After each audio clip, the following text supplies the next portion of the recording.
pessoal, a gente está aqui para mais um Papo Executivo. A gente está com o Sérgio Chaia. Sérgio, muito obrigado pelo seu tempo, obrigado por estar aqui com a gente hoje. A primeira pergunta que eu teria para você é: como é que você poderia se apresentar para a gente em cerca de 1 minuto, mas sem falar nenhum aspecto profissional? Eu acho que a maneira que eu mais penso em me apresentar, até porque eu acredito nisso, eu estou Sérgio. E por que eu estou Sérgio? Porque eu acredito na impermanência das coisas, nos movimentos das vidas passadas, na vida de hoje e nas próximas. E eu acho que a gente está tudo. Então, nesse momento, eu estou o Sérgio conversando com vocês. Né? É um princípio budista forte. Budista, né? Eu sou budista filosoficamente, então eu acredito, vamos dizer assim, nesse fluir das coisas. Então eu gostaria de te perguntar como é que foi a sua formação fora do usual, fora do formal? Quais foram as principais qualidades que você aprendeu por trás? Como que você identificou isso ao longo da sua vida e como que você conseguiu cultivar isso que foi útil também na sua vida como executivo? Algumas características que eu posso até traduzi-las como competências, eu acho que ficaram marcantes na minha vida. A primeira delas é o que eu chamo de conectividade, ou seja, eu já era digital antes de surgir o e-mail. E o que eu falo, o que quer dizer isso sobre a minha perspectiva? É você ligar os pontos e conectar momentos que você tem, seja em viagem, seja olhando um filme, seja assistindo uma peça de teatro, com o trabalho e vice-versa. Acho que a segunda competência é a resiliência. Eu acho que a resiliência é muito importante, porque a sensação que as pessoas têm quando olham a minha carreira é de um jovem que botou na cabeça que aos 20 anos que ia chegar presidente de uma multinacional aos 40, fez um plano e alcançou a presidência de uma multinacional aos 37 anos. Então é um símbolo de planejamento, poder, status, disciplina, sucesso, né?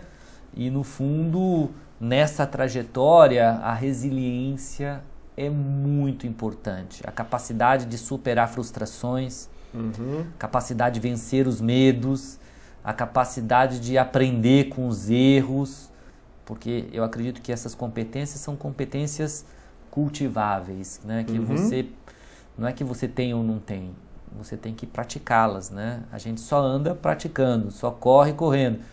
E a terceira competência que eu acho que foi marcante na minha carreira, principalmente na fase em que eu atingi a diretoria e as presidências. Alta, né? cúpula. Você que está chamando disso, você que está chamando, não eu. Eu acho o que se chama, o que se chamam, isso é só um nome, mas é o autoconhecimento. Sim. É você ter esse mergulho no autoconhecimento, para você ter uma boa clareza de quais são as suas fortalezas, quais são as suas fraquezas, potencializar as suas fortalezas e terceirizar as suas fraquezas na fortaleza do outro. E acho que não existe também esse negócio de vida profissional e vida pessoal, né? Porque quando você canaliza todo um esforço na vida profissional, chega uma hora que a sua vida pessoal se desequilibra totalmente. E quando você sai do trabalho, fica aquela sensação de culpa de que você não realizou tudo que você queria ter realizado. E quando você está em casa, fica aquela sensação de culpa que você está dedicando mais tempo do que você deveria em prol das coisas do trabalho. Então a sensação de culpa é dupla. Constante. Constante. Por exemplo, o meu filho, aos sábados, eu levava ele na escolinha de futebol. Enquanto ele está se aquecendo, eu estava lendo uma apresentação, uma revista, anotando alguma ideia, respondendo algum e-mail. Na hora que ele estava jogando, eu estava lá vamos dizer assim, Presente? muito presente. Num determinado momento, no jogo do meu filho, chegou uma hora que ele parou, ele estava jogando, né? Ele parou no meio do jogo, lá e o jogo rolando, olhou para mim, abriu os braços e falou assim, como se eu tivesse só nos e-mails e não prestando atenção. E eu estava nos e-mails, logicamente, estava nos e-mails. Pegou com a boca na botija. Me pegou com a boca na botija. Entendi. Aí eu pensei, puxa vida, eu tô ali ou não tô ali? Né? O meu corpo estava ali, mas o meu coração não. Olha a mensagem que eu estou passando para o meu filho. Até que, o que eu fiz? Então, me disciplinei a guardar o telefone. Na hora que ele está aquecendo, eu estou sim respondendo e-mails e anotando coisas. Na hora que ele está jogando, eu faço questão de berrar com ele. Faz isso, faz aquilo outro, vem cá e tal. E aí, o outro belo dia, ele parou. Pô, pai, não aguento mais, para de gritar. Porque eu também estava sendo over e o próprio treinador falou, pô, só tem um treinador, né? Não é o seu pai, sou eu. Então, minha pergunta para você é relativo à motivação. O que foi o seu motor interno para cumprir essa trajetória tão rápida, tão contundente? Era o brilho no olho do salário? Era o prestígio? O que era o motor que estava aqui dentro? Não, acho que o motor era ter o reconhecimento do mundo, porque eu achava que se eu fosse um presidente antes dos 40, tão jovem em uma multinacional, eu teria o reconhecimento do mundo. Num determinado momento da minha vida, eu vi que o meu modelo de liderança, que era um modelo em que eu sempre procurava tirar das pessoas em prol dos meus resultados e dos resultados da empresa, era um modelo que me afastava desse reconhecimento. Então, uma determinada fase da minha vida, um bom exemplo, assim, as pessoas não queriam almoçar comigo. Né? Que coisa interessante. Porque quem quer almoçar com um cara que só fala de trabalho ou fica pescando informações que ele pode usar em algum momento e tal. Ele não está se relacionando contigo. Claro. Ou um outro momento foi uma festa de aniversário minha, em que eu já era diretor, em que, no fundo, eu acho que o mundo corporativo a gente sabe como funciona uma festa de aniversário. Quando é o dia do seu aniversário, a sua secretária diz que você tem uma reunião que não estava na sua agenda, né? Tem uma reunião aqui que você tem que ir, e ela te leva numa determinada sala, e aí as pessoas estão lá, estão o bolo, cantam parabéns, né? É um ritual. Muito sorriso espontâneo. Muito sorriso espontâneo. Então, no meu caso, ela falou isso no dia do meu aniversário, eu falei, pronto, né? Eu conto bem essa história com muitos detalhes no meu livro. Eu falei, pronto, vamos lá. Aí quando eu cheguei lá, tinham 6 pessoas no meu aniversário. E o engraçado era um bolo bem grande do Amor aos Pedaços, daquela doceria Amor aos Pedaços, de marshmallow com morango. E 8 pets de Guaraná, 2 litros, todos abertos. Mas o engraçado dessa história é de que estava todo mundo de dieta. E ninguém estava com sede. Então, teve lá um parabéns bastante amarelado e as pessoas foram embora. E aí, sobrou eu e a minha secretária que comemos esse bolo. Bolo de morango e marshmallow e tomaram 8 guaranás. E os guaranás ficaram lá. E me diz uma coisa, como que essa visão de mundo sobrevive em meio aos tubarões corporativos, em meio às pressões de acionistas que vão achar muito bonito a fala, mas que no final do dia, ok, Sérgio, mas e o bottom line? E o resultado da empresa? Como que isso Não, mas eu acho que convive? Tanto os tubarões quanto os acionistas, o que eles querem é o quê? Né? Que são os números, os resultados, o crescimento de market share, o lucro. E o meu modelo, eu não digo que é o melhor, eu não digo que é o único, é só aquele que faz mais sentido para mim, pela minha trajetória nessa vida. Então o que eu trabalho é o como. E esse como, existem diversos caminhos, mas felizmente na minha carreira eu pude comprovar que esse como gera excelentes resultados. E eu acredito que pessoas motivadas, engajadas e direcionadas a um objetivo único entregam mais do que pessoas egoístas, desfocadas ou individualistas em relação autocentradas no desafios individuais. É tão engraçado que as pessoas às vezes falam assim, nossa, trabalhar com o Sérgio deve ser uma maravilha, assim, nossa, um cara zen, né, tranquilo. E na prática, como é? Olha, o que as pessoas falam é que raramente eles viram um profissional tão exigente quanto eu. Porque o meu papel é fazer com que as pessoas até superem os próprios limites. Provocando, empurrando, motivando, reconhecendo, chacoalhando. E filosoficamente isso tem muito sentido para mim, porque se eu entrego o meu melhor para você, eu só posso requisitar de você o seu melhor. E me diz uma coisa, por exemplo, na sua saída da Nextel tem o comunicado oficial do controlador da empresa que tem a Nextel, etc, etc. E ele se mostra um pouco decepcionado com os resultados e diz que a empresa vai em outra direção. Será que essa abordagem mais humana não ressoa?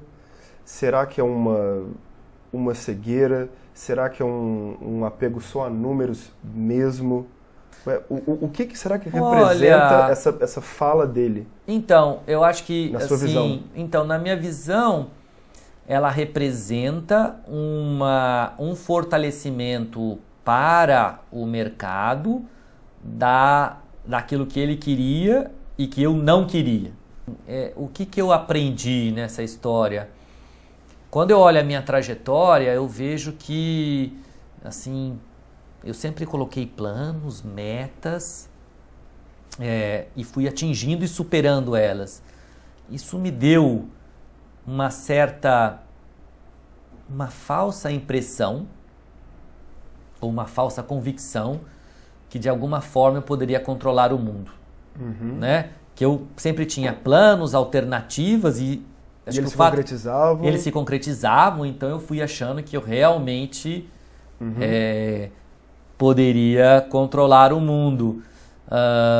O meu mundo, vamos dizer assim, não o mundo em si, mas claro. o meu mundo, né? O meu universo, o universo do Sérgio, profissionalmente falando. E isso me mostrou que eu estava muito errado, que é impossível você controlar o mundo. Mas, de novo, assumir uma postura de vítima não me leva a lugar nenhum, muito pelo contrário. O que eu tenho é que masterizar, mais do que aprender, essa lição que o mundo trouxe para mim. Está te oferecendo de bandeja. Está me oferecendo de bandeja. Qual que foi o custo invisível nessa trajetória de sucesso? 20 anos, trajetória rápida, meteórica. Você relata que foi conquistando as coisas conforme planejado. Qual foi o preço na família, o preço nos relacionamentos? Você mencionou já várias vezes, mas o que aconteceu que ninguém notou? O que aconteceu aqui dentro? Eu acho que na família eu sempre tive... Eu comecei a namorar minha esposa aos 16 anos, então... Aos 16? Ela tinha 16 e eu 20. Então eu estou com 48, 28 anos juntos. E tanto eu quanto ela fomos construindo a carreira. Ela também chegou à presidência de uma empresa, de 2 empresas. Então nós dois fomos construindo a nossa carreira e nos auxiliando, né? Ela foi a minha principal coacher, vamos dizer assim, nos momentos difíceis. E nos momentos difíceis dela também eu sempre procurei estar ali. Mas logicamente eu acho que, assim, quais foram aquilo que não aparece? Isso. Talvez um foco não tão forte na vida social para preservar a vida pessoal. Então, acho que isso foi uma coisa importante. E no começo da carreira, assim, eu via meus amigos se divertindo e tal, e eu estava ali focado no trabalho. Então, também são algumas escolhas, né? Custo. Se você tivesse um só conselho profissional, independente da pessoa se está começando, se está no meio, se está lá sentado como se alguma coisa, se tivesse um só conselho, qual seria esse? Puxa vida, um conselho: superar as expectativas que você tem de você mesmo e que as pessoas têm de você, sempre. Última pergunta. Tá bom. Sobre legado, sobre como você gostaria de ser lembrado pelas pessoas que você gosta. Como você gostaria de ser lembrado? O seu legado? Olha, como alguém que transformou e foi transformado pelas pessoas com quem conviveu nesse mundo, ou nessa vida, né? Sempre nesse viés de aprendizado contínuo. É isso. Um bom legado. É um legado. Sérgio, muito obrigado. Obrigado a você Obrigado pelo convite. Papo, obrigado pelo tempo. Acho que vai ser muito útil para muita gente. Tomara, né? Se isso acontecer, eu vou estar realizando o meu legado. Tomara. Mais ou menos isso. Muito obrigado. Prazer, obrigado, viu? E é isso. Um abraço, pessoal.